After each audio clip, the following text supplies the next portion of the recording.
दोस्तों इस समय हम अयोध्या के भरत कुंड नामक स्थान पर मौजूद हैं। दोस्तों यह वही स्थान है जिसे अभी इस समय भरत कुंड के नाम से जाना जाता है। प्रभु श्री राम जी को जब वनवास हुआ तो वनवास के समय भरत जी ने राम जी का खराउन रखकर अयोध्या को संभाला था। यह वही स्थान है, भरत की तपोस्थली है। आप देख सकते हैं इस कुंड को भरत कुंड के नाम से जाना जाता है। आप देखिए यहाँ पे सामने देख सकते हैं किस प्रकार से बड़ी मात्रा में वहाँ पर सुंदर कमल खिले हुए हैं। साथ में यहाँ पर श्रद्धालु नौका विहार भी करते हैं। आप देख सकते हैं यह काफी प्राचीन और पवित्र स्थान है।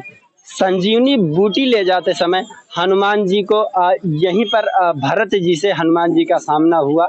भरत जी ने हनुमान जी को तिनके से प्रहार किया तो हनुमान जी जो है संजीवनी बूटी ले जाते समय यहीं पर गिरे थे।